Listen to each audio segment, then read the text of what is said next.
I knew that was in there somewhere. Thank you. All right.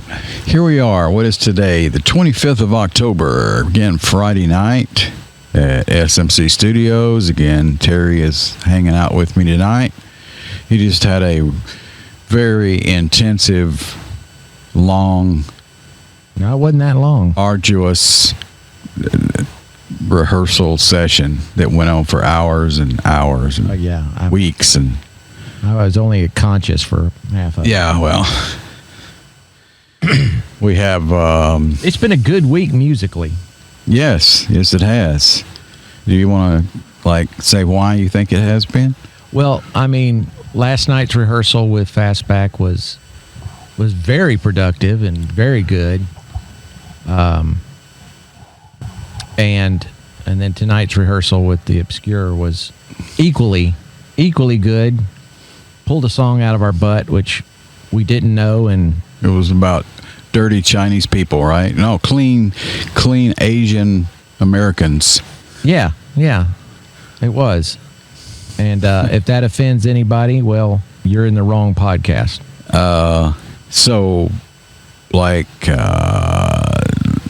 Fastback. Why was Fastback's rehearsal good? Well, we have a show coming up. There you go. That's what I was fishing for.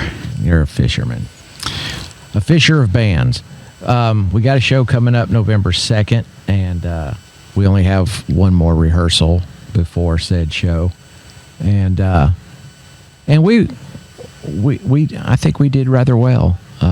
Everything's coming together the way it's supposed to, and The Obscure has absolutely no show coming up, and we're still kicking butt with that. I don't know. I might sneak them out to the show Saturday. I think that would be an excellent idea. I'm just saying. During the break, we'll get up there and jam a song or two. You know, it could be like Bill Ward. I mean, like Vinny Appice in the Wings. Yeah. You know. Yeah. Type thing. Yeah. If anybody gets that. Okay, so tonight's episode, I think we're going to talk about one of my favorite entertainers and mine too. Vocalist, singer, songwriters, what other things could you call him? Ronnie James Dio. I'm not sure we can get all of this in an hour, so it might be more than one episode. And these podcasts are so finely tuned and planned. Agreed. Matter of fact, we're on the stopwatch right now, but it's basically off the cuff so far. That's all we've done. So, and it worked out all right. So, why change it? Exactly. So I will, ask you, what was your first memory, or of Mr. Dio? Do you have any I probably have the same first memory that a lot of people did. When I was over at Michael Klein's house, as a matter of fact, and he had the Heaven and Hell album, and it was, just as soon as he dropped the needle, it changed my life. I was like, I don't know who these people are, but wow. And I barely had any recognition of Sabbath, much less Ronnie. But yeah, Neon Nights was just explosive. Children of the Sea, Lady Evil, Heaven and Hell. And just right there, just those 4 songs would have made that album just complete. But then you get to flip it over. It is just, wow, a great album. And then fast forward a few months, I acquired Mob Rules. And the first time I heard that was sitting in my bedroom alone in the dark, and that album terrified me. Really? How old were you this time? Oh, 15. Terrified you how? Explain that to me. It was just, the music was so dark, and I mean, just Turn Up the Night was just, I know that you notice that Ronnie's vocals on Mob Rules were very different from Heaven and Hell. Heaven and Hell, his voice was very clear, and I don't want to use the term, but it was kind of angelic at times. He stayed up in his upper register a lot, and it was awesome. But on Mob Rules, he was a little more growly, and maybe it was from coming off the tour or whatever, but he had more of a snarl to his voice, and it just absolutely made the songs tremendous. I guess you're right. I hadn't really thought about it. To me, Mob Rules always seemed like a continuation of Heaven and Hell. But yeah, thinking about it, yeah, I always looked at it as the flip side of the same coin, but it was the darker side for sure. And I don't know, I tremendously love that record. Yeah, I know most, Ronnie including, most people I think liked Heaven and Hell better, but I do know several people that prefer Mob Rules over Heaven and Hell, and I really don't have a preference, because I think they're like this, like a continuation or same thing. And I think some of the folks I've talked to, I believe it might have to do with when they experienced it. Yeah. The guys in the band, I think their opinions are mainly due to emotional things that were going on, which happens a lot of times, and we don't have that. We weren't there, right? And we didn't, experience the same things. We weren't in the studio, we weren't on the tour, whatever. And they have a completely different viewpoint, and we're just looking at the material and that. So, right. There's another thing pops into my mind. Dio's solo album, Dream Evil. And there's a similar story there about it. And when I hopefully remember when we get there, I'll talk about that. Okay.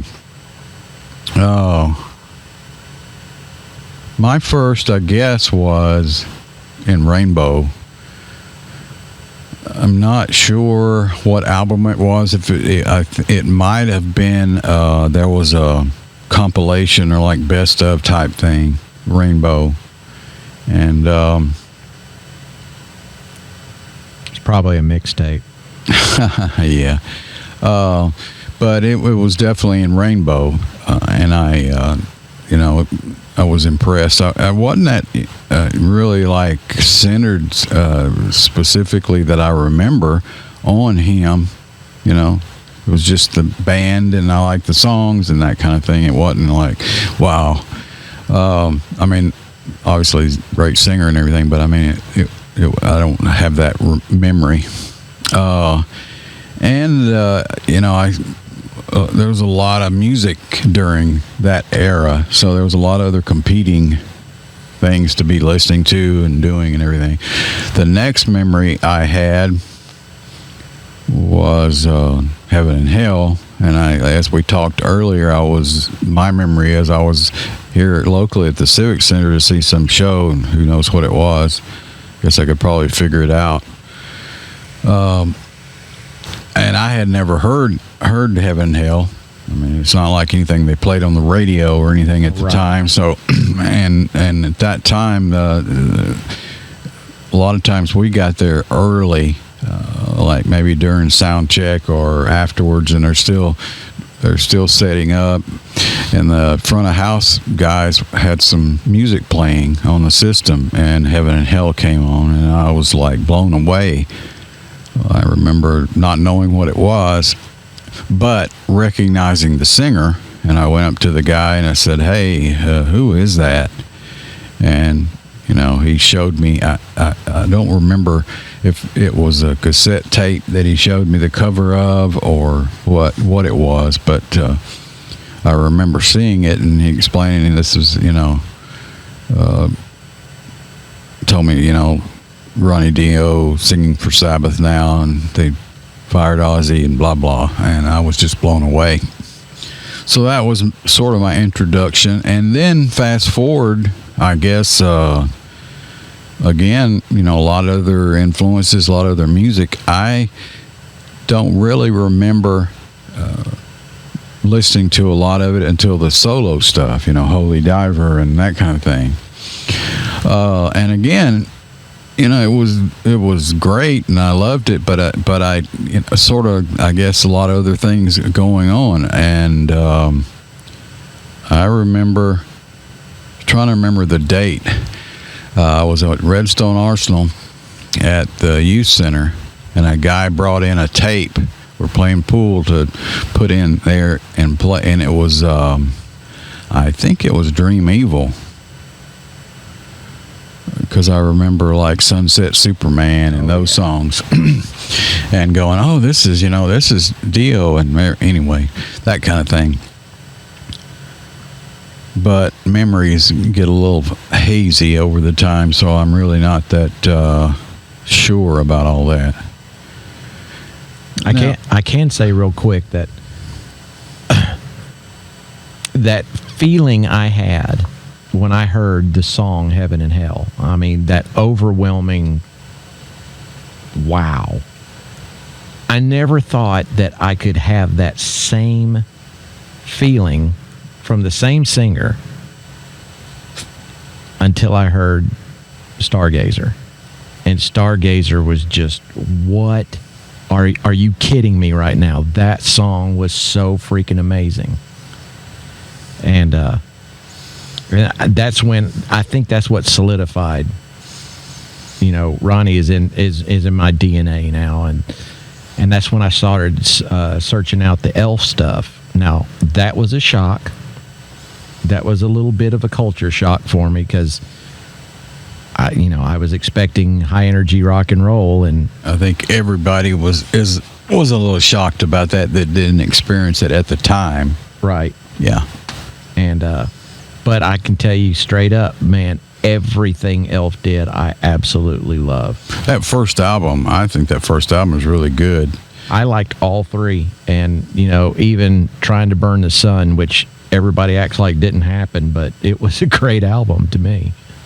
On the Elf thing, yeah, I experienced that later too. When I became a really hardcore Dio fan, I went back and researched the stuff. Heard some of the doo-wop stuff, right? And then Elf was the first Elf album, I guess, was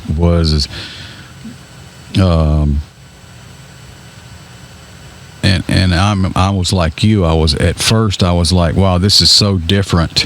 I wasn't sure about it, and after listening to it a couple times, I was just like, wow, this is totally different, but this is really cool stuff. Yeah.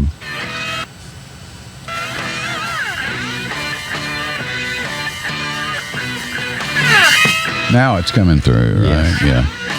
Making sure you can hear it too. Yeah.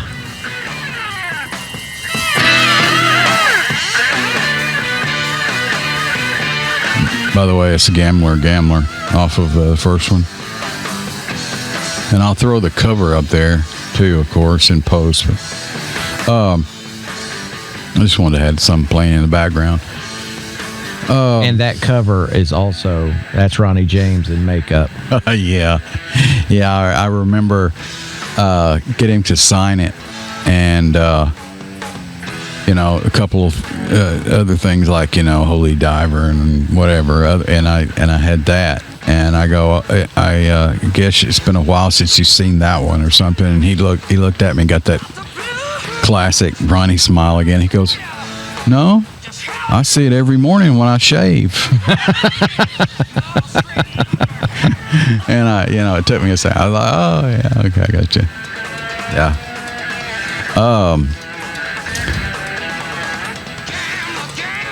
I'm trying to remember how and when I really became just like enthralled with him, and it had to do, I think, with the Sabbath albums, because there was a resurgence,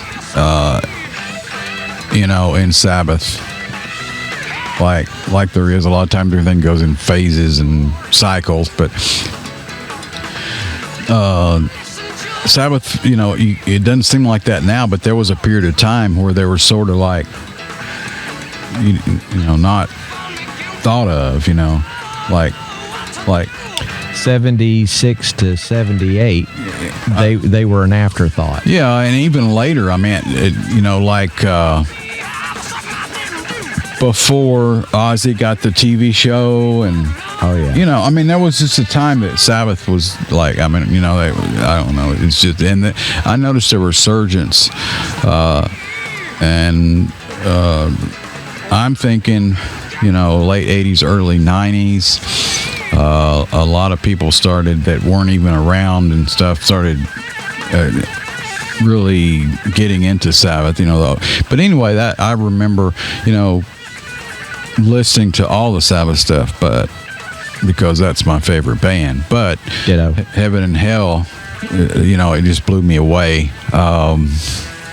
Production's great on it, the songs are great, and I wish I could remember like specifically how this happened, but that's one of the reasons that I decided to sort of do this tonight, because some of the stuff that were starting to get foggy. But there was a time pre-internet, really, or the early days when there were news groups and bulletin boards and that kind of thing. And I was involved in but the largest like mailing list news group, right? Things with about Dio, and I was also in a bunch of Sabbath ones too, of course, but. So that transitioned, over several years, like from BBS's to things, and then it was like Yahoo groups. I don't know if you remember, like those things that were, and so we transitioned a lot over that, and for whatever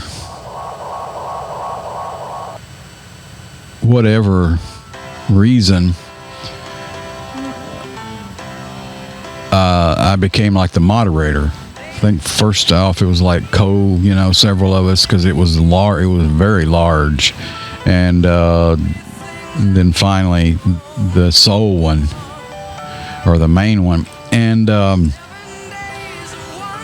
started going seeing it's whenever possible. If Dio came wherever I was living in the Midwest at this time, I think, in the late 80s, early 90s, and I don't even remember how many times I've seen him, so it's been quite a few. And I got, and Wendy, his wife, was handling his management. Right. And I don't remember how I got her number, who gave it to me, whatever it was. So anyway, I got in contact with her about the after show things and photo passes, so I would go and take photos for the group. And I know this had, if I remember correctly, it all tied into that, because I was in that, because I don't think I just like out of the blue and she just said sure, And also I remember doing an interview. I talked to her about setting up an interview, and it was probably like a lot of those things, one of the albums released or a tour or something for to promote. And so, how they usually set that up, or at least how they did then, is like, they have a rough time and they tell you, well, he'll call you, or the secretary or assistant or somebody will call you, and then that kind of thing. So I'm sort of waiting, and I don't know what, say if it's 11 o'clock or something, and the phone rings, and And I'm expecting some intermediary, and it's Ronnie. Wow. Yeah. And he's like, hey, is this Scott? Like, So cool. And we had and I recorded it for obvious reasons, but it was long too. What I remember is, because they always set up stuff like that. Even when you have, photo things, they'll set up, well, you only can take, the first 3 songs, and then you need to quit or whatever. There's always some kind of time restraint. And I'm sure it was set up, but, I felt real bad. He just likes to talk. He's just a very personable person. He enjoys stuff, so and it wasn't just about the business. It would be, like at the time I was in Wichita, and there was a big famous like cowboy boot type place there. Right. I don't even know what it was called, but and he had been there, and he's like, oh, that store's in Wichita, and I've gotten some really cool boots there, and have you ever been there? And just stuff like that. He just kept on going, and I was just like, don't, I'm not meaning to cut you off, but don't you have to go?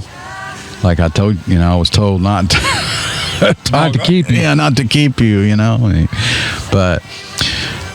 And I wish I still had the transcript, and it's probably somewhere, archived too, but I'm sure the tape's long gone, but I had somebody transcribe it for me. So, it's typed up somewhere. It was really cool. I don't remember all the specifics.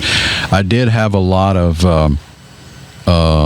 questions written down, because at this time, I, like a lot of us that are, like remember back when there was no internet, and you read Circus Magazine and that kind of thing, that was all we had. And it always seemed like not just him, but anybody like that, they always got asked the same questions over and over again, and I'm like, don't you people ever read any of them, or don't I don't know. And it's sad. And to me, it would be like, it would drive me crazy too, getting asked the same questions over and over and over again for years and years. So anyway, I had things that I was interested in, and people in the group that I ran to that they were interested in, because I'd say, hey, I'm going to have an interview, submit some questions. And a lot of the stuff was like, I remember, like, okay, your career is ridiculously long. You were started back in the doo-wop days, and Elf and Rainbow and Sabbath and all, and you're touring all the time, pretty much always tour long shows, and you play the same, you play these songs, perform these songs that you've done thousands of times, so I always thought, okay, what's your favorite song? And I'd never seen anybody ask him that before, never read anything about it or anything. So, he didn't even pause. He was like, no, don't even have to think about that. It's heaven and hell. And it surprised me a little bit. I sort of expected him at the time. Now I know, I've read it a bunch, but I'm just saying then, no. And he was, I expected him to probably have a solo song, in there somewhere. And he just said heaven and hell. He said that was, I remember first writing and jamming that song with Tony and the guys, and the feeling, and it's really cool, and I never get tired. And nothing how many times, thousands of times he's sung that song, and he said I never get tired of it. I love it. And I was like, oh, okay. Well, the other side of that coin is there's got to be all these songs that that you've done so many times that you just don't really like.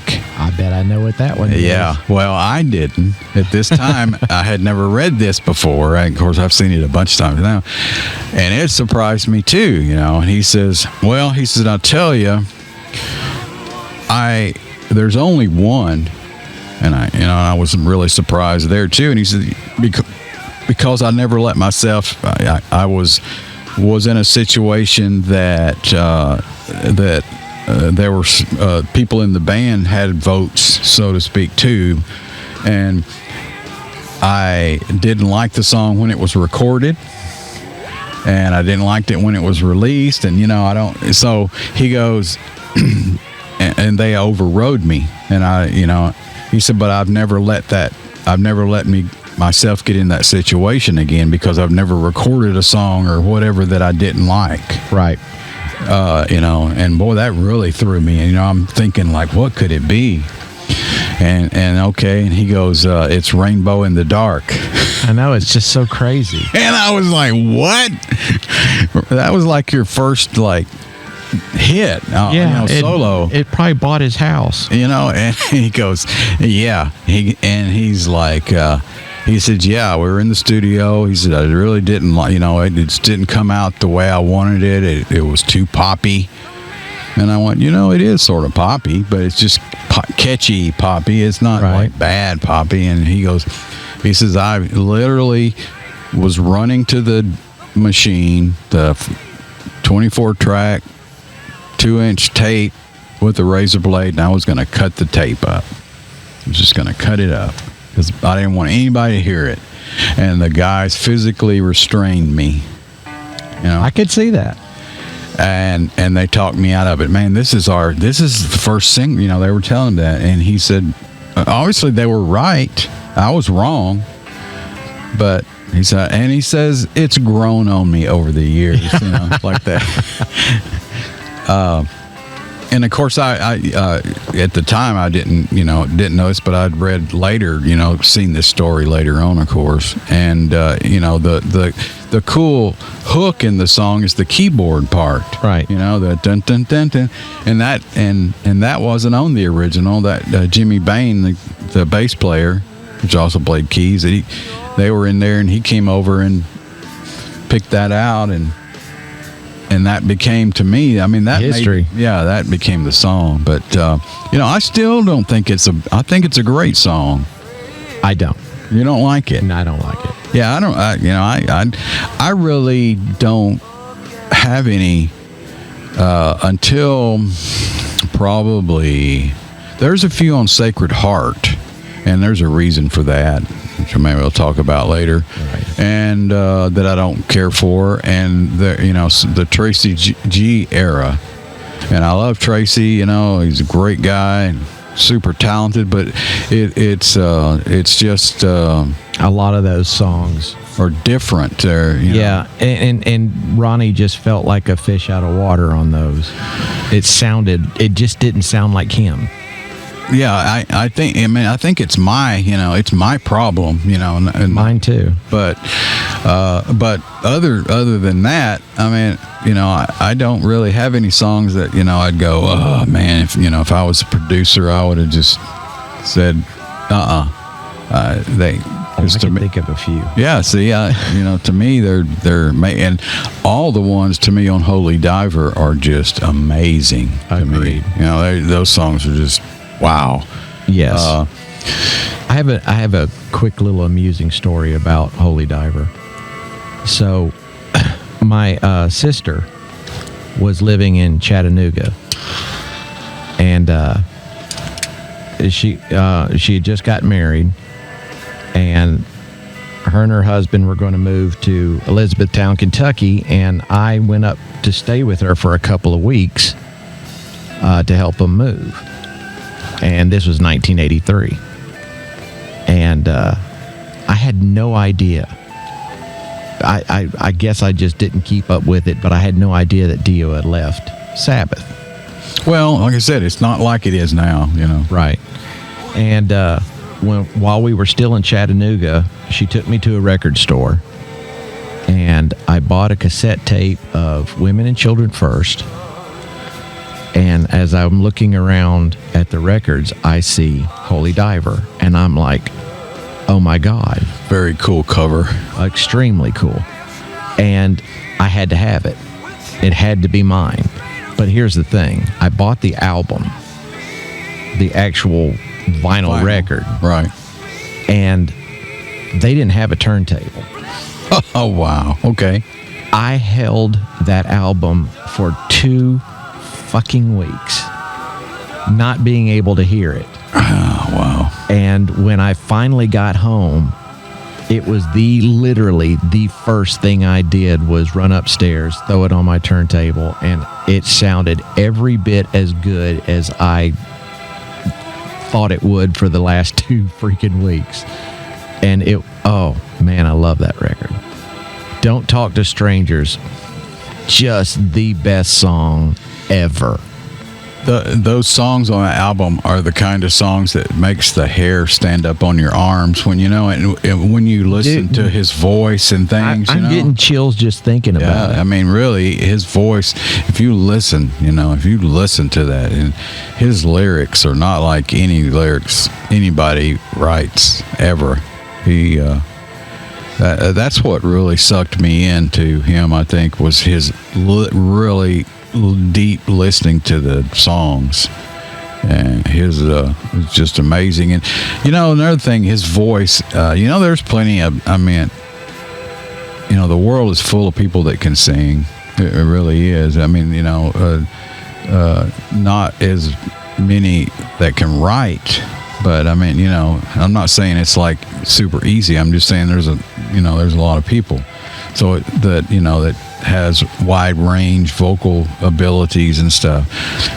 But there's something unique about him, and on top of that, how he can instantly go from that angelic liquid sound like you were talking about in Holy Diver to a super aggressive vocal timbre in the same, just within in an instant almost, and ramp it up, and you just like, wow, it just goes. it just blows me away. So it's the difference between a musician, an entertainer, and an artist. Yeah, I was lucky enough to meet him many times. I got to talk to him and his wife, and became friends with Craig Goldie and Tracy G, and worked with Tracy G on several projects. But I've never met anybody like Ronnie. I'll say that up front. He's like that stuff, people that I've read about before, but I've never met. I've read that JFK was this way, and Marilyn Monroe, and some people like that had that charisma and the magnetism, right, about them. And he had that thing, whatever it is. I sensed it many times. You would be in a room and not be aware that he walked in, and you could feel his, whatever you want to call it, propagate across the room. He had a very electric presence. Right. And, he's a tiny guy. Yeah. But so it was Mighty Mouse. It was very strange to I don't know, experience that, I guess. And he's was really intelligent. He read all the time, so he knew something about everything. Big historical buff, huge sports fan.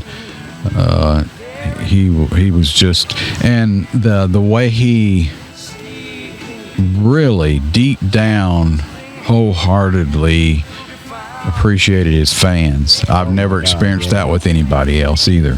Now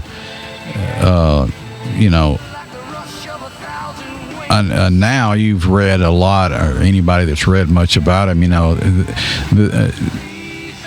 all the good folks out there that their livelihood depends on fans, at some time realize that that keeps them alive. Right. But come on, you got to imagine, every night, shows, traveling all the time, you're tired, whatever. Everybody has bad nights, and, you want to get on the plane, you want to get on the bus and get some rest. You got to go to another show, And a lot of the times, and I saw this in person too, you know, Ronnie would stand out in the rain signing autographs and talking with his fans while everybody else is like, let's go, you know. Yeah. It's late, man, we got a show tomorrow, and you know, that's kind of thing. But he would stay out there because he had like a drive about it, very unusual.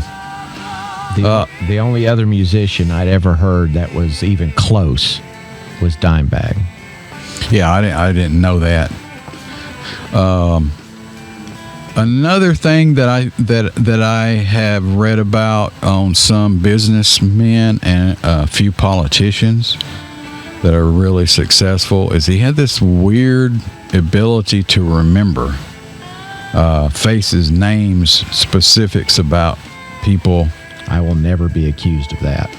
You know, most people, professional people, needs a handler, need an assistant that, you know, when they're at a party or at a meeting or whatever, is there to tell them like, oh yeah, that's Senator so and so, or that's Joe Smith and his wife's Jane and they got 2 kids and all this stuff, you know, where he can seem like he remembers them. Right. And you got to imagine somebody like Ronnie, you know, meeting thousands of people all the time, all over the world. And the probably the second time, you know, because first time obviously you have no reference point. The second time, you know, when he remembers your name, number one, that shocks you. You know, I think the first time it was maybe 6 months or a year, and he immediately said, "Hey Scott, how's it going? What, you know, I would have I'd have shit myself." And I was, you know, it's just like, how does he do that? But you know, that's just the way he was, and I never saw him forget anything like that either. So you know, I'm sure it had to happen. But to give you a story, as I ended up naming one of my boys Ronnie James, and so he met my wife that was pregnant at the time, and she was obviously big pregnant. One of the many times at a show, and you know, he asked, "Hey, when's the baby due?" And you know, started talking about that. Well, and you know, went on, and the next thing he says, like, "Well, have you come up with any names?" Now, why he asked that, I really don't know. I guess just part of it, making conversation. And I sort of paused, and I said, "You know, we have actually." And I said, we think we're going to call him Ronnie James. And he sort of stopped. And I wasn't sure how he was going to take it. And then he got that big Ronnie smile. And he says, "Oh, that's you know, that's really cool, but you need to name him something that's, you know, important to you, or, you know, something."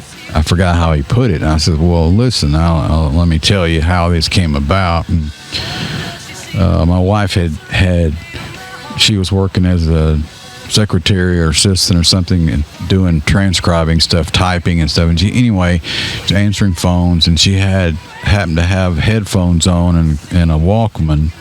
For you guys don't know what Walkmans are, they're like a little cassette. And the phone rang, and this is how he explained to me, I wasn't there. She was listening to Holy Diver, and she put the headphones on her belly, right, while she answered the phone, and that was the first time the baby kicked. So, you know, she came on that day and she told me about it, and I jokingly, you know, said like, "Oh, that is really cool. Maybe we should name him Ronnie James," you know, thinking that she would go, you know, "Hell no, we're not naming him Ronnie James. Are you crazy?" And she goes, "Oh, that would be cool." And I was like, "Oh, really?" So anyway, that was the story I told Ronnie, and finally, you know, he just got this biggest grin, and he's like, "Okay, I get it," you know. So anytime I talk to him after that, sometimes on the phone, you know, see him after a show or whatever the case may be, he always said, "Hey Scott, how's little Ronnie Jr.?" And that's what he called him, Ronnie Jr. And you know, I'd say, "Well, you know, he's whatever." And one of the shows, you know, he was, I don't know how, he was probably a couple of years old by this point. So he said, "Well, you should get Carrie to." That was my wife. You should get Carrie to bring him to the. Let me see him. Bring him to the show, after show or whatever. And I was like, he just wanted to see if he looked like him. Yeah, that's probably why he paused the first time. I never thought of that. This dude's setting me up. Yeah.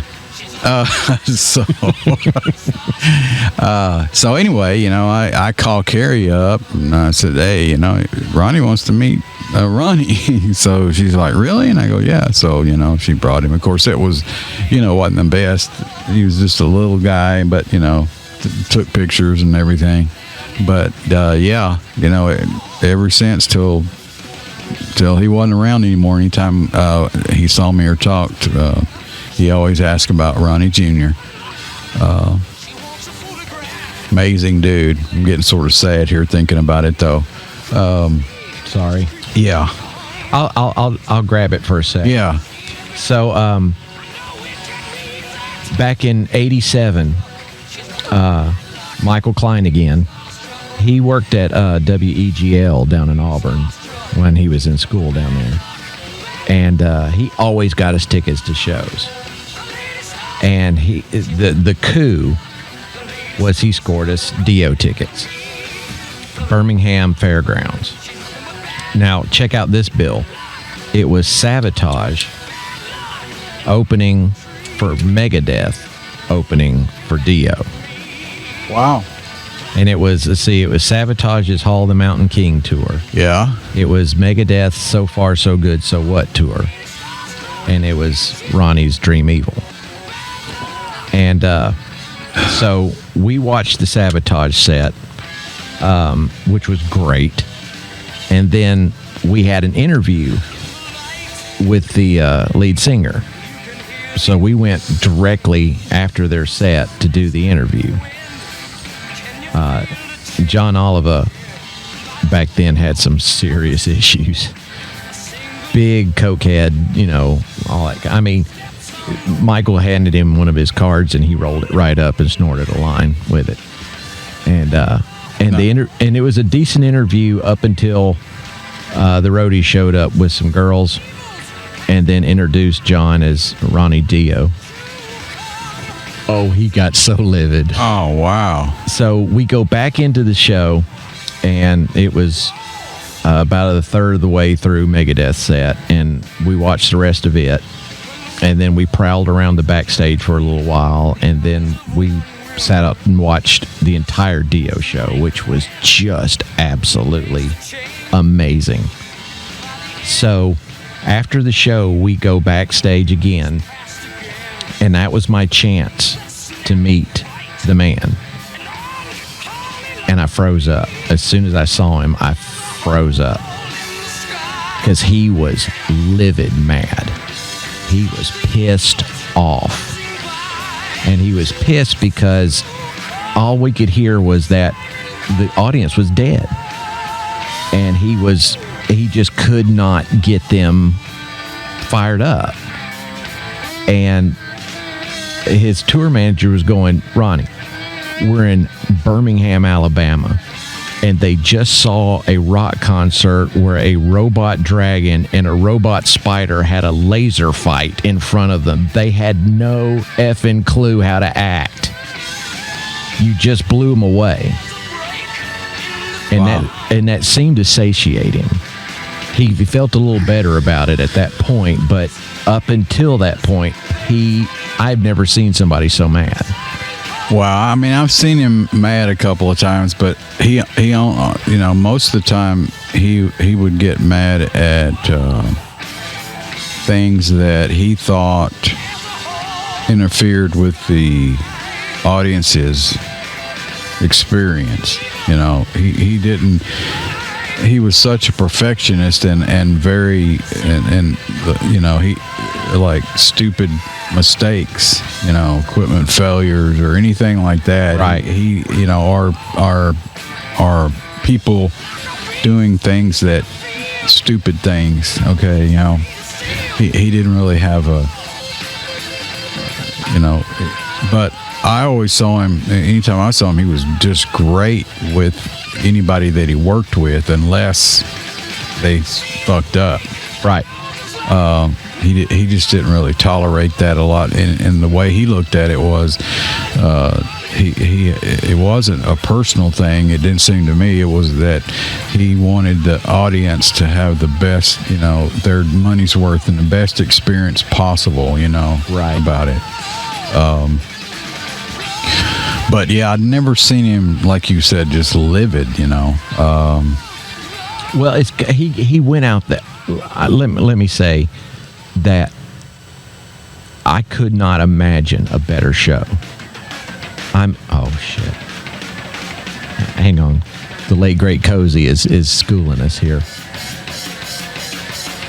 I got a story about this album too. But anyway, So, there was really nothing that anybody could even remotely fault that show for, because it was just absolutely stellar.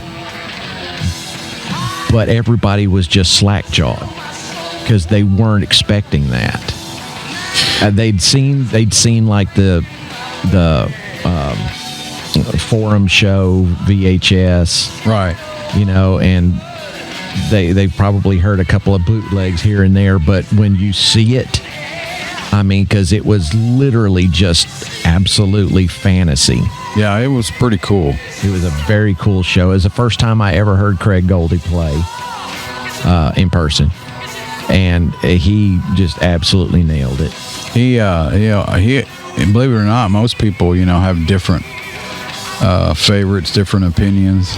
But Craig is my favorite Dio guitarist, not just because he's a super nice guy and I'm friends with him and all that, because even if it didn't, he still would be. He has you can probably tell it in his playing, but Richie is one of his mentors. Okay, that's who he. Right. I will not. Viv will always be my favorite. Right. A lot of folks he is. Viv he was amazing, but Craig was probably my most respected, because he came up, when he was in Rough Cut. That era of the 80s was the guitar shredder era. Right. And he came up to prominence without using tremolo, which is ungodly for the time frame. Anybody else not use tremolo? I did. He was one of the new shredders. Yeah. And he didn't use tremolo. He just had that much talent to compete with the big boys. Well, the reason I think that I like him so much, besides the personal side of him that I'm sure influenced me, but before I knew that, it's that he and I talked to him about this, and I don't think, and he acted surprised. I don't think anybody else ever said it. That he reminded me, even though Richie is his favorite guitarist, and you can imagine playing Richie songs in a band that the singer co-wrote. Right. That kind of effect. But is that he reminded me of a clone of Tony and Richie. Because Craig has that chunky, heavy rhythm too that he can do.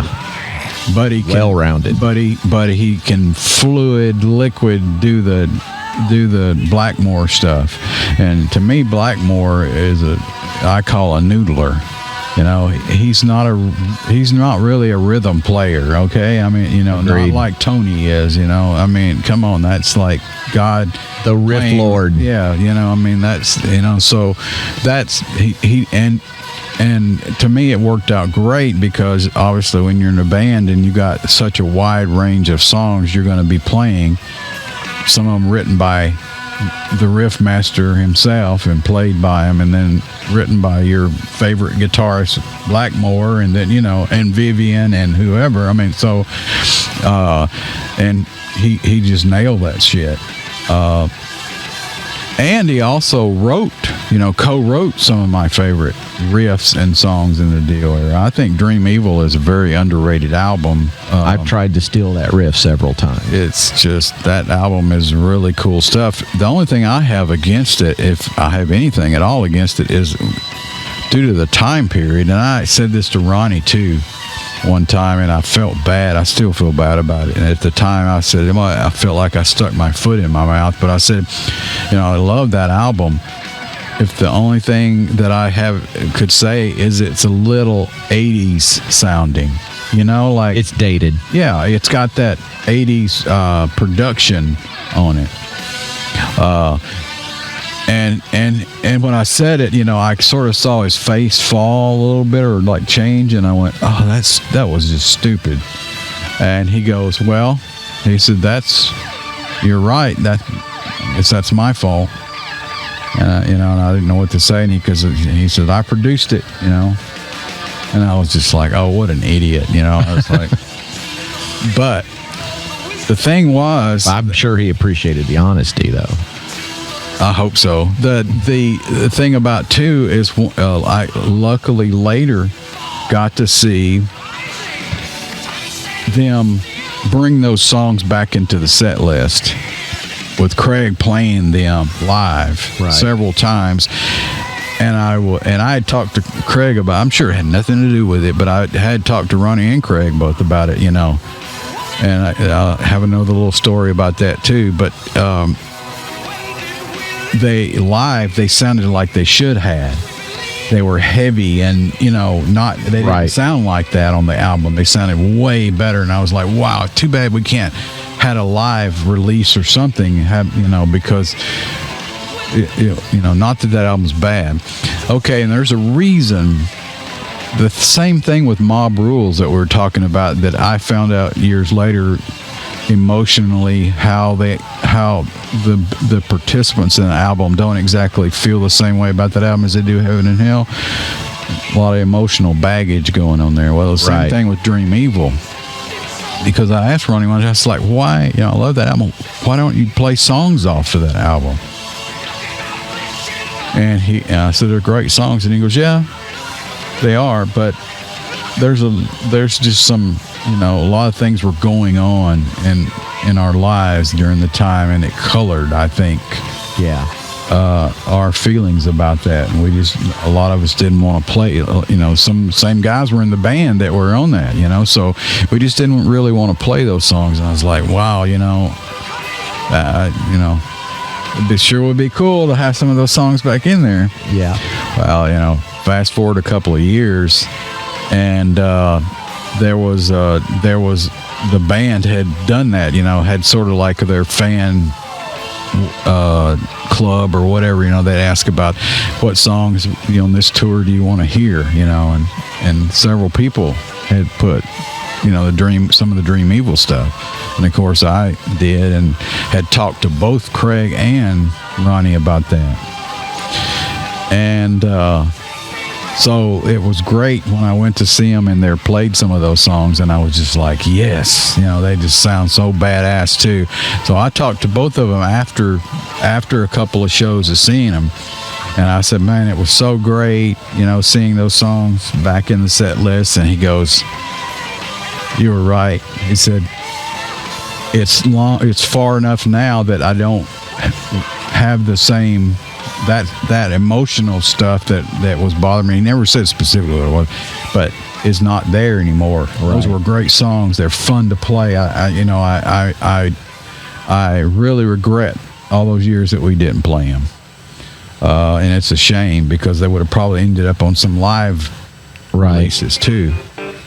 But this, for the same reason, you were absolutely right about Dream Evil being dated sounding, but that was what I loved about Magica, is that it was a throwback to that sound, and we had been without it for too long. Yeah. I think Magica is rawer than Dream Evil is, but maybe not sound wise as much as you're talking I alluded to, but the songwriting I got you. was you're absolutely right with that. Yeah. because Magica blew me away, and I was so happy to have that out. Yeah, that's an underrated album. While this song was playing here, I got to mention it. Did you recognize this song? It's on Dream Evil. It's called Overlove. Yeah. Listen to the intro.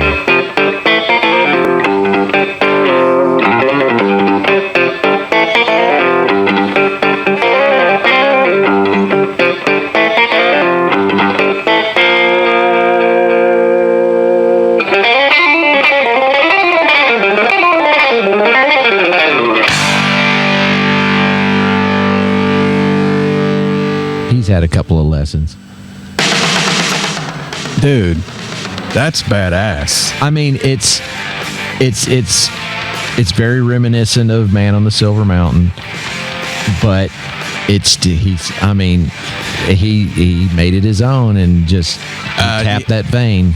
It's weird too, because the reason I paused there to do that, because that song, it's really cool song. And I don't think I ever saw him play that live. I don't know if they ever did or not, but because that's Craig doing the the guitar work, obviously, and I think shows how great a player he is. Yes. But okay, so fast forward, Scotty, my son, one of my sons, Mr. Thunderfoot. Well, he was working on some guitar tunes, and a couple off of Lock Up the Wolves, he really grabbed him, Evil on Queen Street, and I think the title track or whatever. But anyway, Overlove. He's like, man, that I'd like to be able to play that, but I couldn't find any way to. So anyway, he says, hey, why don't you ask Craig? And I was like, oh, okay. So, I called him up and I said, hey, Craig, my son Scotty, he's and he was wanting to work up Overlove. And he goes, oh my God, I don't remember how to play it. Because like I said, I don't think they played it live. So, they did it for the album, and that's, and I'm sure he could probably sit down and do it, but but I was just thinking, he would go, oh yeah, I'll just send you the tabs or whatever, but it's like, I don't even think I can play, I don't remember how to play that. Isn't that crazy? But I thought that was really funny. Okay, what I was going to talk before about, we were talking about Ronnie's favorite and his not favorite. There's another thing I asked him about, because just like you talked about on Stargazer,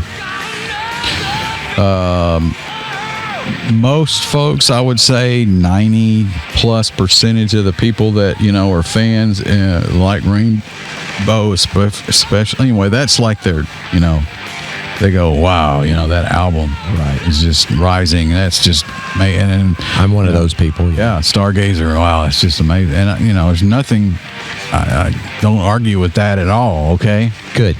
But my favorite Rainbow album is the first one, no doubt. And you're a famous first album lover. The reason, I think, is number one,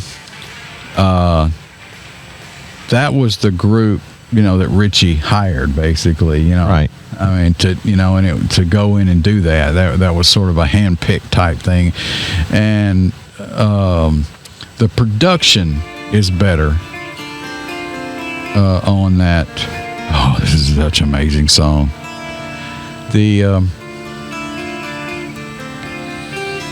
The production, I just like it. It's just cleaner. It's just better for some reason.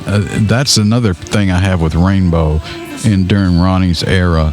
As the albums progress, for whatever reason, I don't know, in my opinion, the production gets worse and worse.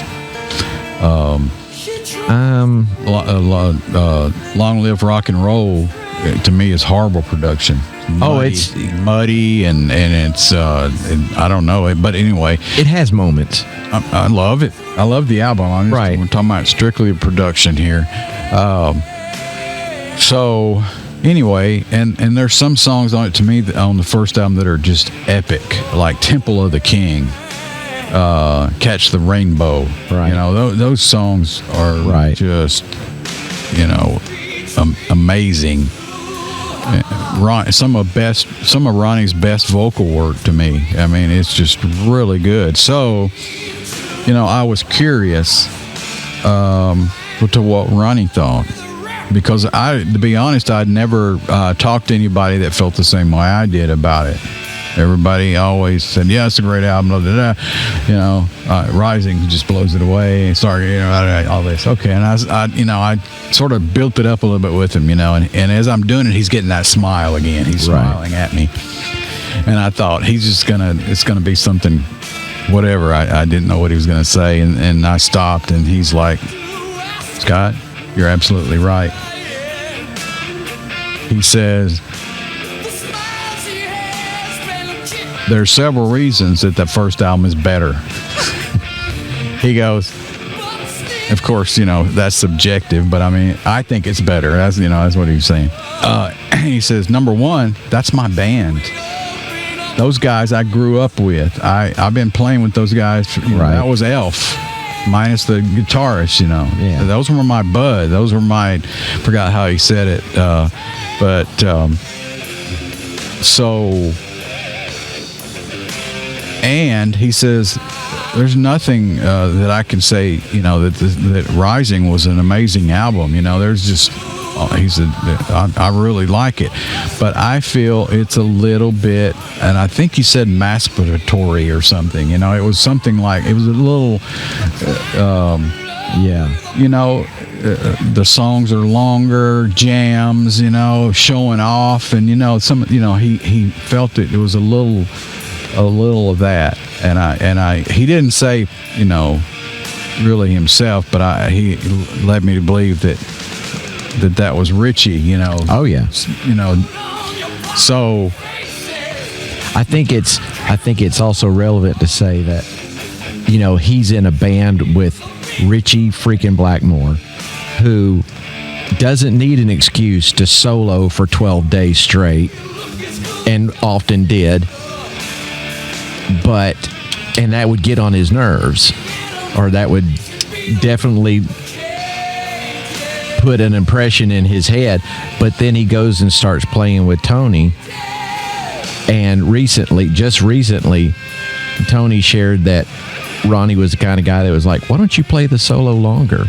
You know, and it's just a completely different attitude. And I think that says something about Tony and Richie.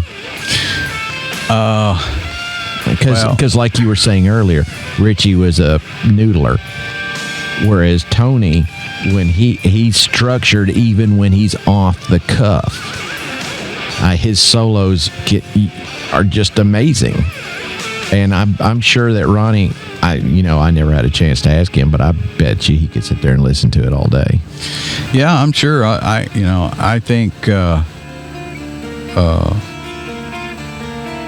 think Tony was his favorite. No doubt. You know, I remember asking him about,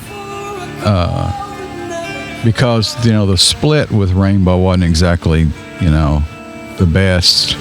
After that, you know, he and Wendy were, you know, living in their car, basically, no money and that kind of thing. So, you know, and because the house they were living in was the band's, and you know, all that stuff.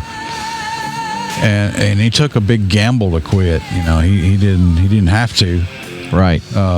But he decided to, and of course, you know, looking back, it was the best right decision. Yeah, it was great. But you know, at the time, I really don't see how he did it. You know, because I mean, Richie Blackmore, you know, you don't think about it now, and because Rainbow was never that huge in the U.S. as it was in the rest of the world. Right. But Richie Blackmore was like the biggest guitarist in the world. He was the Van Halen of his time. Yeah, right. Deep Purple. I mean, so that's a whole another aspect of that. And I asked him, I says, because Richie had recently, because he went through that big old period, didn't even want to play rock, and he's just like playing medieval stuff, and right. Him and his wife, and which I liked that, a lot of that stuff. But I mean, he was just really wouldn't even talk about Purple or anything, and Rainbow, so. He had recently talked in an interview or something about that he was he would be open to doing some stuff like that, and I mentioned, I said, would you ever work with Richie again, and he sort of paused and he said, yeah, I'd do some stuff with Richie, but I think it was obvious that wasn't going to happen. No. But it's easy to answer that one. Yeah. I'll say yes, but it doesn't mean a thing. But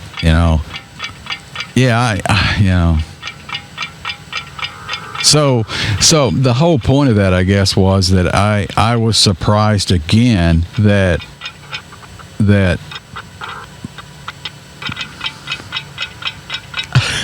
wasn't that freaking out or something? Yeah. That that nobody I knew thought the same way I did about the Rainbow albums, and the man that co-wrote them did. Yeah. I was surprised again that he felt that same way, because everybody wanted to talk to him about Stargazer and right. I mean, right. Really, that was if they want to talk Rainbow, that was what they maybe Man on Silver Mountain, or Long Live Rock and Roll, that album, but whatever. But yeah, so that surprised me. All right, so because we're getting long in the tooth, I'm good. Yeah. Let's end this way. What's your favorite song on the first album? First Rainbow album. Sorry. So yeah, it's just. Come on, man. I don't know if I can do it. It's hard for me to do that. My favorite song, anything, because when you've got it's like. I have Lucy Lawless here, and she's in her Xena outfit. I think. And come on, man. And he goes, which one do you, I'm not going to say who else, but you got to choose. And I'm like, can I choose both? I can't really pick. So it's really, wow. It's just hard. What's it down between then? Temple of the King, and it's probably Temple of the King. I knew I'd get it out of you. Because if you listen to that song, and I'm definitely not tonight, obviously, looks like, but because we haven't played any songs really, but that's the next episode. Yeah. There's so much going on in that song. There's like 5 or 6 guitars at least, acoustic guitar, right. 12-string, electrics, all kind of stuff. There's just a lot of things going on. The arrangement's amazing in it. And Ronnie's vocals are the same way. They're like, he's doing all kind of harmonies with himself and all kind of stuff, man. It's crazy. I mean, it's my favorite too. And then the feel of the song. That feeling that you get when you really listen to a song, not just hear it, it is something else. So what's your favorite on Rising? Stargazer is a good song, okay? It's a great song. It's not my favorite, but it's still transformative.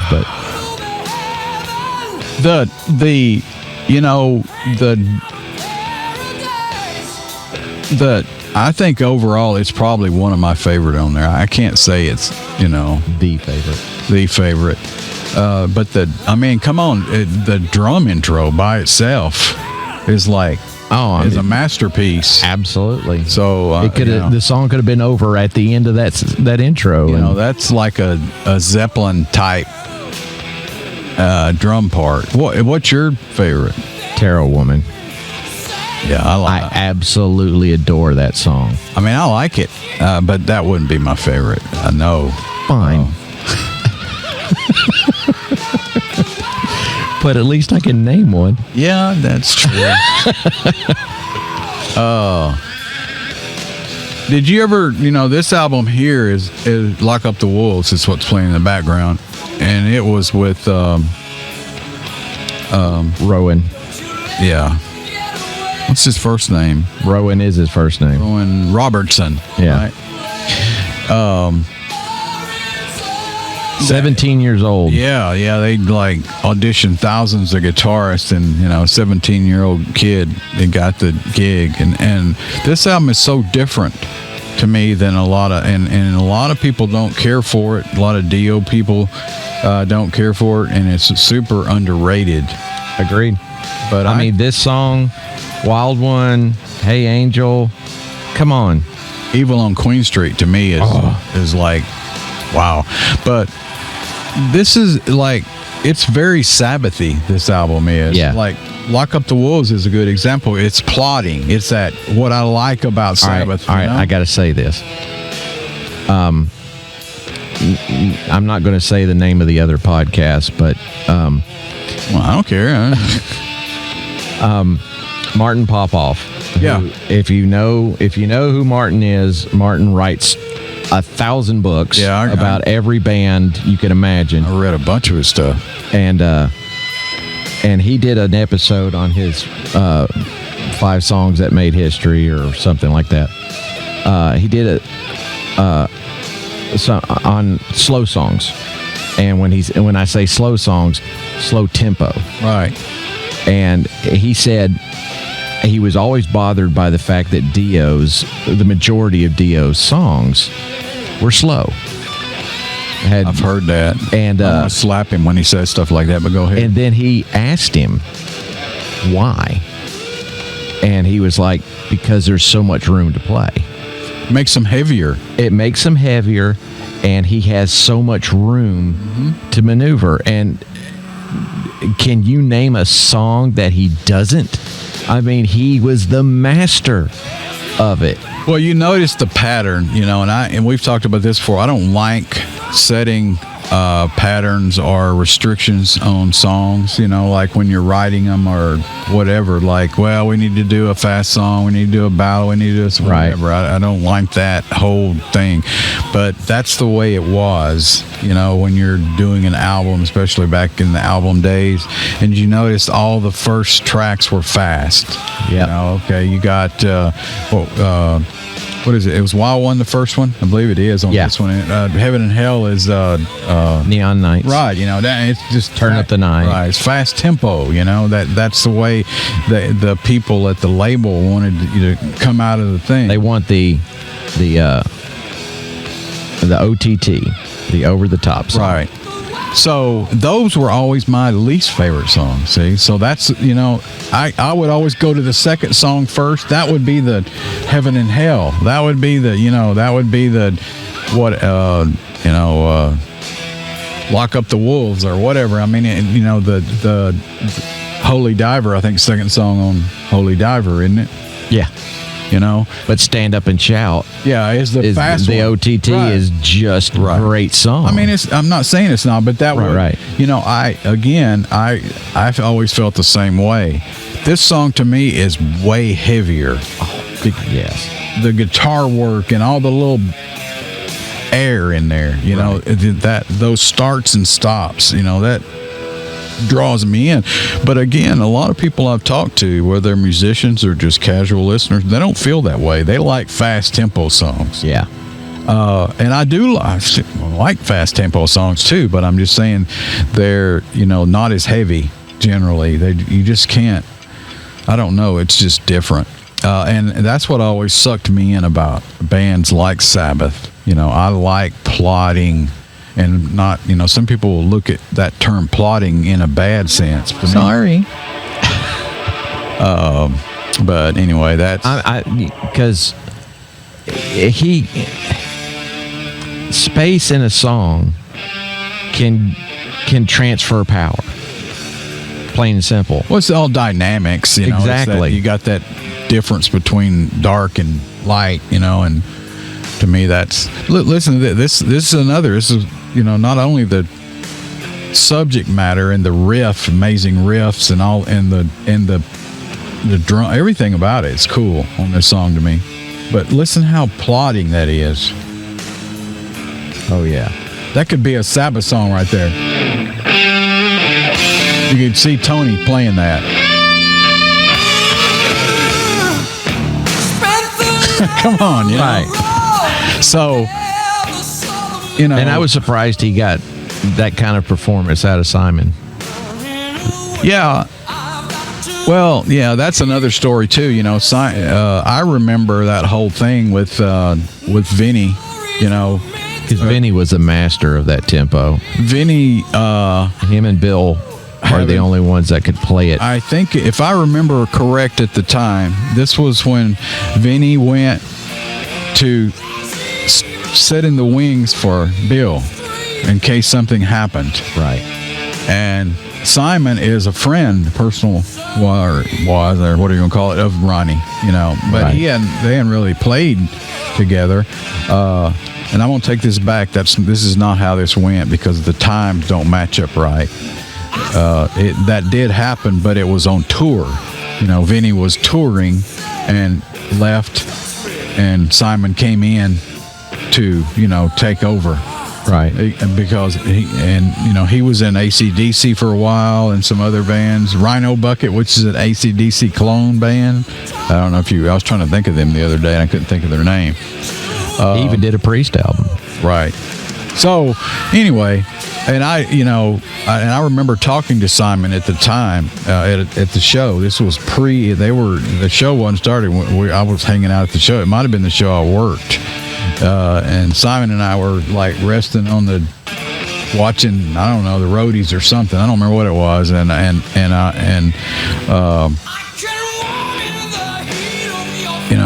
He either introduced himself to me or something. I don't know what it was, but I said, no, I think I did. I think I started something like, it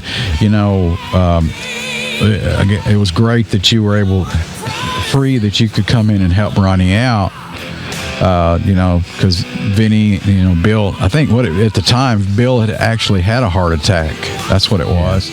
And they were in the middle of touring, so Vinny flew to overseas and, jumped in and played for him. So, which I think hurt Ronnie's feelings a little bit, to be honest with you. Leaving in the middle of the tour and, sort of leaving him in a lurch. That was my impression at the time. I'm just remembering that, so I'm not sure. But, and Simon, if at that time, if I remember correctly, talking to me, he had a pretty thick accent. Yeah. And I think it's like Scottish or Irish or some kind of, really thick brogue. I think he's Scottish. And, and I was, having a little bit of difficulty, conversing with him. It was really thick. And, he said, I haven't heard. I hope Bill's okay. He's a good bloke, or something like that, And then we started talking about other stuff, but I don't know why I brought this up. Because you could. But Simon, I think, did UFO too. Yeah. Because he was talking about when he was telling me, he goes, I was on tour with UFO and I don't know what my look was, but he's like, oh, UFO, like, he's like, explain. I was like, no, I know what UFO is, It's like, but anyway, yeah, he's a really nice dude, and I think obviously he's got a different style. He's I don't know, more AC/DC style. Yeah, I mean he's a typical drummer. I don't think I've ever heard him do anything atypical. Less is more type drummer, okay? Right? If he plays something, it needs to be there. It's like I think the only thing I've heard him play that was surprising was the intro to Starbreaker. Oh, really? Yeah.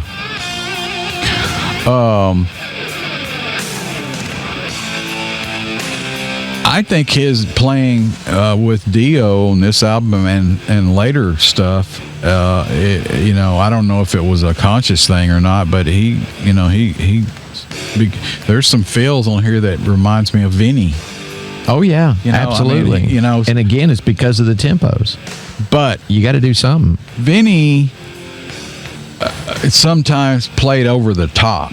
Okay, he's one of my favorite drummers, but especially live, watching him as many times as I've seen him live, he takes chances, which is cool. Sometimes when you take chances, you don't always do it. I mean, he would miss, he'd come out of a fill or something, and he didn't quite make it because he took a little chance there, played it different, and he was like you remember the Last in Line video with the Borg? Yeah. I call him the Borg. And he's sitting there playing with the drums like caveman looking, That's what Vinny reminds me of that kind of drummer. He's a heavy hitter. Not a lot of finesse, but he has cool feels that I think are trademarked and were, awesome on the Dio stuff. I mean, and that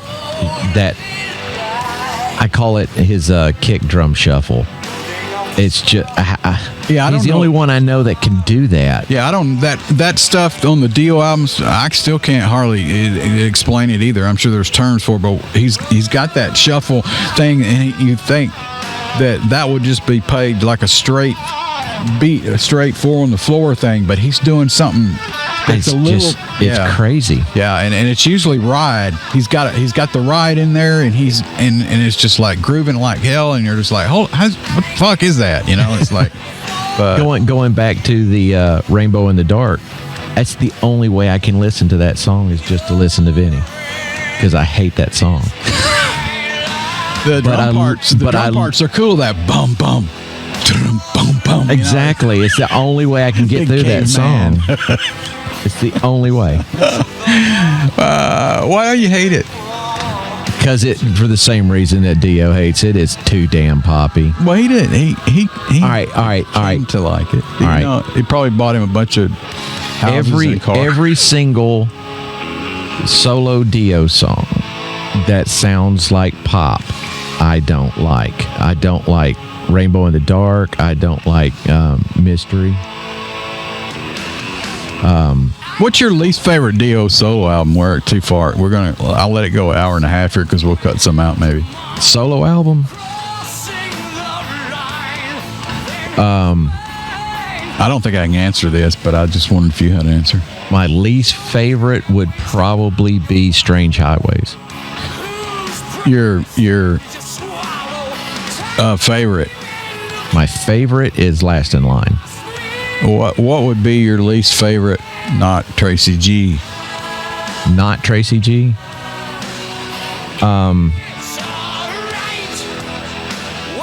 Master of the Moon. I don't like Sacred Heart. No, I take that back. I like Master of the Moon better than I liked Killing the Dragon. And I absolutely adore Doug Aldridge, but the songs weren't there. Push, come on, man. Come on. I met Doug at a Dio show in Atlanta when Craig got hurt his hand or something, and Doug's a sort of a hired hand type guy. Hope you get better, Doug. And yeah, that's right. And and so Doug was there, and again we were hanging out, and nobody knew who he was. Okay, like the normal folks, because he hadn't been in the band. Okay, right. I knew who he was. So I was like, man, I want to go over and talk. He was just like standing over there, and I felt sorry for him, really, right. Like it was just stupid, but I did. So I like sort of went over and, hey, dude, how's it going? He goes, hey. I said, how you doing?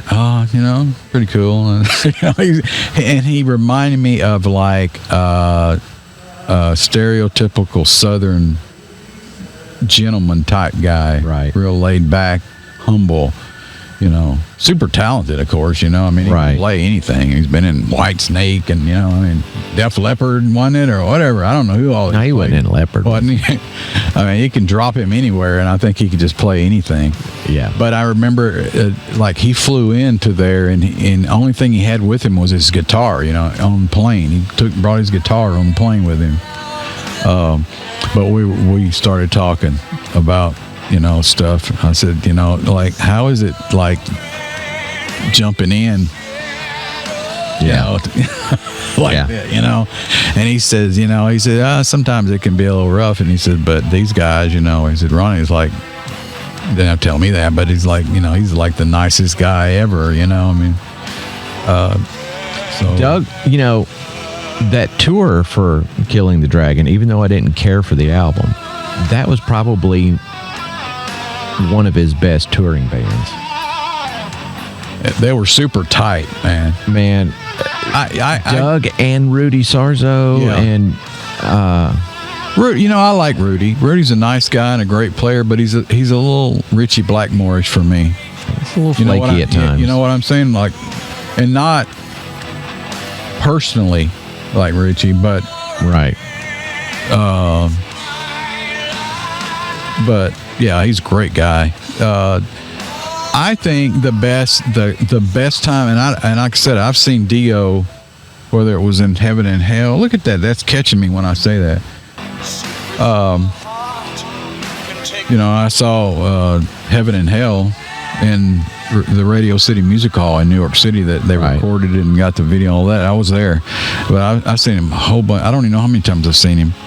I think I can remember most of them. But my point is the best time I saw him live was with Craig. And I think they were playing, I think it was Magica that time. Okay. But they were, I know for a while they did some shows where they just played the whole album like a concept, but this wasn't one of, this was like they were putting, Dream Evil. They were playing a bunch of Dream Evil songs too, and the regular Dio songs, and they were just all, I think Jimmy Bain was, and I can't remember if it was Simon or Vinny, to be honest with you, but they were just like super tight. Right. And I saw him in Atlanta one time at that place that's not there anymore. It was the Metro. No, it was like a mill. Had big wheels in it. It was wooden, and it had. I know what you know. What I'm talking about. What was it? It had like upstairs and a down hell, and a heaven, and they called it. And I can't think of it. That was the Metro. No, it started with an M, but it wasn't Metro. Anyway, I saw him there, and I had a photo pass there, so I was the whole show between the barrier and the stage, and right there with the security guys, and I was just distracted a lot. I got some cool pictures, but I should have gotten more because they were so. King's X opened for them too, which, by the way, of all the bands I've ever seen in my whole life, were one of the tightest live bands I've ever seen. I don't know if they're always that way or not, but they are. Wow, they were super tight. I mean, it's not to get off on a completely stupid tangent, but they never hit it. But they're every band's favorite band. They blew me away. I couldn't believe how tight they are, and they're a 3-piece. Yep. And Doug plays a 12-string bass.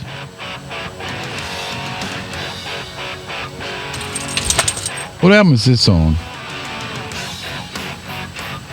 That's Stop it.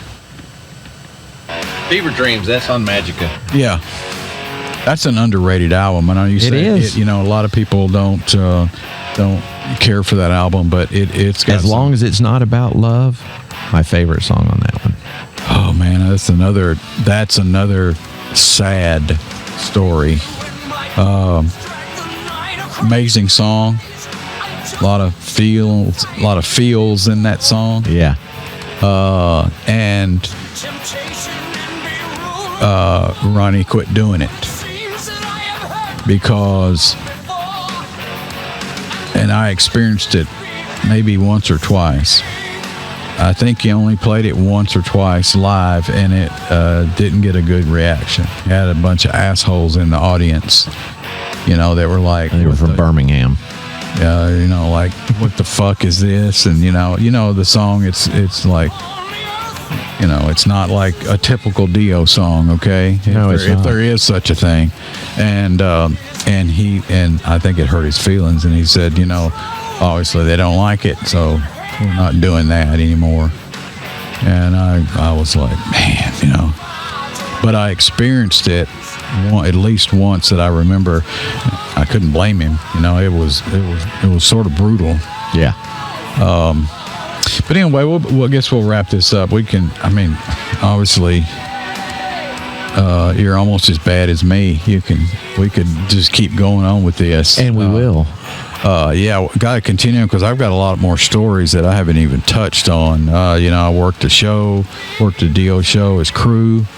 That was really cool. Yeah. And I know there's some other stories. And I haven't got to talk about my favorite songs.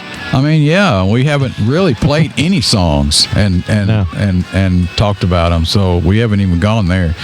But another thing too is it's hard. I'm sure you probably run across this. You're wearing the Dio shirt tonight too, so that's cool. But that that there's people out there that don't really know who he is. That's sacrilege. Or like, who's this Dio person? Yeah. Or who's that old man in Pick of Destiny? Yeah. Oh my God, yeah. And that is an amazing scene there. That it still sort of does something to me when I see that. Yeah, and I love the story about him coming in to record. Oh yeah, and they couldn't get the sound, and he was like, "Well, let me just plug up my mic that I brought, and you said we didn't need," and boom, there was Dio. Yeah, I would like to hear the real story instead of the Jack Black version, though. That Jack's like, it's a Syllabus 461, and it's like an expensive mic, and it was an EV, wasn't it? No, I'm just saying he's making up stuff. But I was watching where he came into the studio, and I think it was an EV mic, and I was like, huh. But I'm saying the Jack story was like because he's not really a technical guy. He doesn't know any of that stuff. He's just like, so yeah. It's there's some other little things too that and I tell you what, it's cool that. I'm sure you heard Jack in his, in his show that they used to do Dio stuff. And he even had a song called Dio. And so that intro to, was it Push that they shot in L.A. Where he's playing, him and Kyle are playing.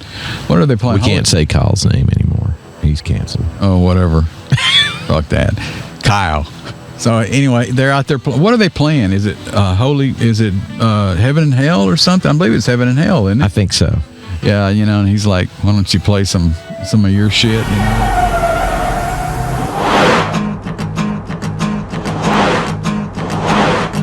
Sing me a song, you're a singer. Pass me the bong, you're a bringer of reefer. The devil is never a maker. I think that he's coaching the Lakers. Now it's on and on and on. It's Tenacious D. I can see.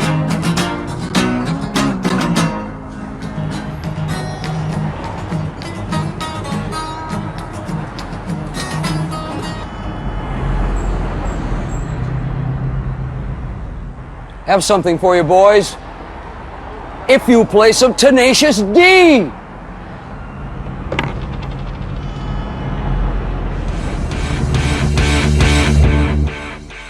He walks up. But anyway. Okay. Wow. Is that not sound like Blackmore? Yeah, very much so. Now it's turning into Trans-Siberian Orchestra. Yeah, but could be Rainbow Easy. Yeah. I'm sure that was by accident. Yeah. What do you mean, what's the problem? We had a Stonehenge set that was being trampled by dwarves.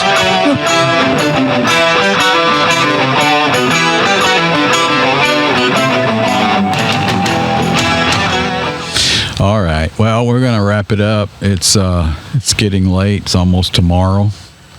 Do you know it's almost tomorrow? I don't need to hear that. Yeah, because you don't have to get up and go to work, right?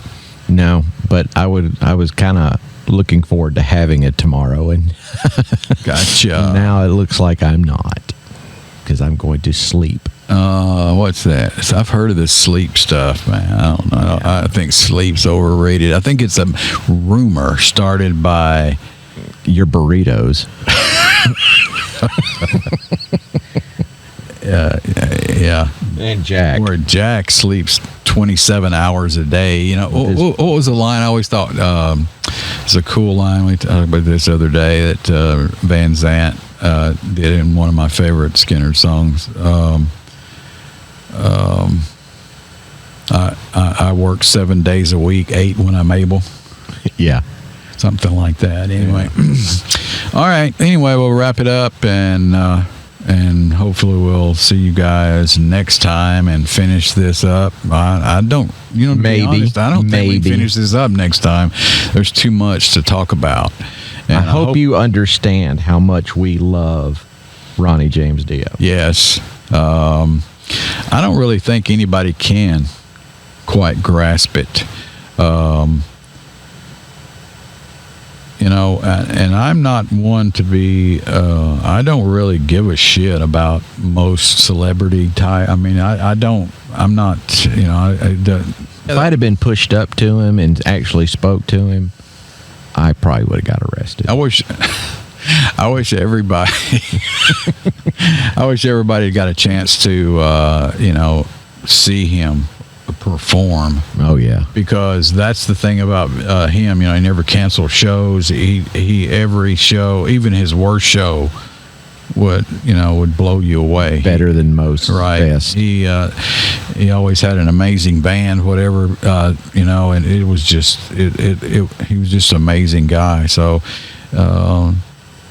it's hard to describe. There's just no way really to describe the experience, and then talking to him personally and stuff too.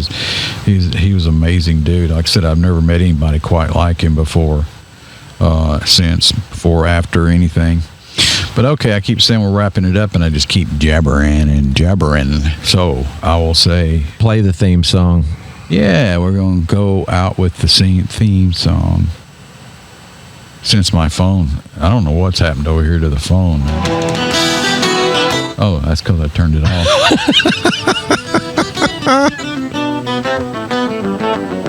Wow, that was good timing, though, wasn't it? Amazing. Wow, man, I'm good.